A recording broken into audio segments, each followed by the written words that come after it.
How's it going, everyone? This is the George here, and today I'm going to be reviewing Ghostbusters Frozen Empire. This is the fourth Ghostbusters film in the Ghostbusters series, the fifth Ghostbusters film made if you include the 2016 remake. But in the main Ghostbusters series, this is the fourth film, this time directed by Gil Keenan, and once again stars McKenna Grace, Finn Wolfhard, Carrie Coon, Paul Rudd, Celeste O'Connor from Ghostbusters Afterlife, as well as the original Ghostbusters cast: Bill Murray, Dan Aykroyd, Ernie Hudson, and Annie Potts, as well as that guy that played Walter Peck in the original Ghostbusters. Yeah, the jerk from the EPA that hated the Ghostbusters is also in this movie. And in this movie, we're back in New York City. It's summertime, and the Spengler family is now living in the original Ghostbusters firehouse and are hunting down ghosts. There's some concerns from Walter Peck, who is now the mayor of New York City, about the Ghostbusters. He wants to shut them down for good, and the ghosts are at risk of being let out and causing trouble in New York City when this frozen ghost spirit is coming in. So, in regards to the Ghostbusters franchise, I love the first Ghostbusters. I enjoy it a lot. It's one of the best comedies ever made. Ghostbusters 2, while it's not bad, it's not my favorite of the main Ghostbusters series. By the way, I haven't seen the 2016 movie, so going into this movie, Ghostbusters 2 was my least favorite of the Ghostbuster movies I've seen. Ghostbusters Afterlife, I recently finally saw for the first time. I didn't get a chance to watch it when it first came out in theaters, and I kept meaning to watch it for the last few years. And with this new movie coming out, I got the chance to finally watch it, and I enjoyed Afterlife. I thought it was a good passing of the torch movie that established some new good characters and brought back the original characters in a nice, fun, nostalgic way. So when it comes to Ghostbusters Frozen Empire, there are things that I liked quite a bit in this movie because this movie has gotten a mixed response, but I always want to make sure that I'm coming in fresh, not taking critic reviews used to heart because everyone's got a different opinion. So there are quite so with this movie, there were things I liked a lot, and there are some things that it's not that I disliked, I thought was unnecessary or could have worked out better. I will definitely say I liked that that they still focused on the new cast very well, the Spengler family very well, and also did give some more screen time to the original cast. And we saw, at least with Dan Aykroyd and Ray Hudson's characters, Ray and Winston, that they have their own things going on. We see Ray has his own store where he's got all these like horror spiritual stuff, and he's trying to find spirits in them. He's trying to recapture, I'm sure, those old memories that hunt for ghosts again. And we also kind of see Winston kind of playing a more leadership kind of role in this movie because he's now the businessman of the group. He's financing the Ghostbusters. He's got these other Ghostbuster projects going on as well. So I like that we got to see like more of what they've been doing since like the events of the previous Ghostbuster movies. Bill Murray's more so as a cameo in this movie. He doesn't really have as big of a role as the other ones, but when he's on screen, he's funny as always. Annie Potts, still great as always as well. But yeah, the new cast still does a very good job as well. McKenna Grace as Phoebe Spengler, once again, does a very good job. Um, as far as the other members of the cast, Paul Rudd, still great as always. He's their stepdad now, and you see this awkward relationship that he's trying to have with these kids, trying to be much more stricter, trying to bond with them, particularly Phoebe. Um, Finn Wolfgar, like he's got this weird story arc going on that's not bad, but it just kind of feels unnecessary. It's more for humor, and I will say the humor does work well.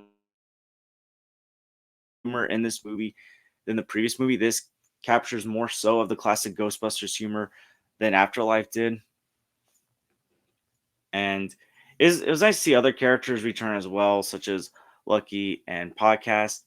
But it felt like their entry into this movie felt too convenient. I mean, don't get me wrong, I'm glad to see them return, but it just kind of felt like it was rushed. Like, hey, they're working with the original Ghostbusters on certain stuff, or they're helping them out, and it was just like a convenience that they were there. and that's my main gripe with the movie. It felt like certain things were rushed because this movie has a shorter runtime than Afterlife, and it feels like a lot more is happening in this movie. And don't get me wrong, I like that we can have a movie that more stuff is happening, trying to make a bigger sequel than the previous movie. And the big stuff was great. Great. The ghosts looked terrific. The special effects I thought looked really cool. And I like the idea of like these people freeze like fear and freezing and what they were trying to do. But it felt like it was rushed, and this should have been a longer movie than Afterlife, or at least 2 hours. It just felt like certain things were rushed just to get to the main stuff that was happening. There's this ghost character who bonds with Phoebe. I like that friendship that went on in this movie. As I mentioned before, the Walter Peck character from the original Ghostbusters returns, and now he's the mayor of New York City. And this felt like a character that was unnecessary to be in this movie. I mean, I get it. You want to have some conflict, like a government official or someone having conflict with the Ghostbusters. There's because that's what's happened in the previous Ghostbuster movies. But why'd it have to be this guy? I mean, I can't real like even though I get it, he's playing a politician in this movie, and it's not you want to have that conflict. Might as well have a previous person that hated the Ghostbusters in the movie. It just kind of felt like he was unnecessary. You just could have created like an original character that had conflict with the Ghostbusters, and maybe like give like different reasons besides the same old reasons that this character has conflict. Maybe no, this character believes in the ghost being real, but feels maybe the Ghostbusters are the reason why we're having these ghosts, or maybe because one of the plot lines in this movie was that the mayor didn't like the idea that a kid Phoebe was helping the Ghostbusters. Maybe that'd be a problem where the official doesn't mind the Ghostbusters, but doesn't like that the youth, that children are helping the Ghostbusters out. So like maybe like present a different kind of conflict instead of the same old "I'm gonna shut you Ghostbusters down" kind of thing. Because at a certain point it kind of gets old. And I think that's where the nostalgia we start to get tired of the nostalgia when you're bringing up the same old, and not doing anything new. But as far as the ghost designs go, the ghost designs look really cool.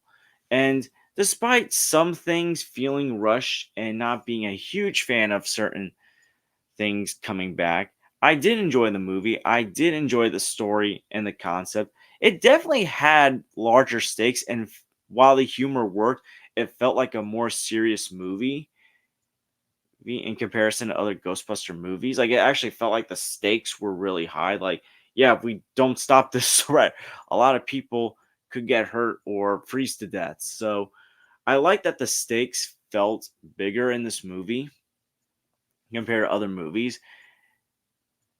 So overall, when it comes to Ghostbusters Frozen Empire, performance wise, I enjoyed the performances very well. Some of the character arcs I liked, some of them felt unnecessary, some of them could have been fleshed out better, some of them felt a bit too convenient.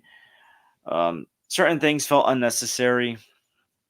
The ghost designs looked really cool. I did enjoy the antagonist in this movie as well. I like that they were trying something new, and the producers or someone did say that they wanted to make a movie that felt like a big gigantic episode of the Ghostbusters animated series, which it did feel like. And on one hand, that can be a great thing, but on the other hand, it can also be a not so good thing because with it comes, some flaws with it. I do think this could have been a longer movie, especially when the stakes felt bigger than the previous movie, which was a little over 2 hours long.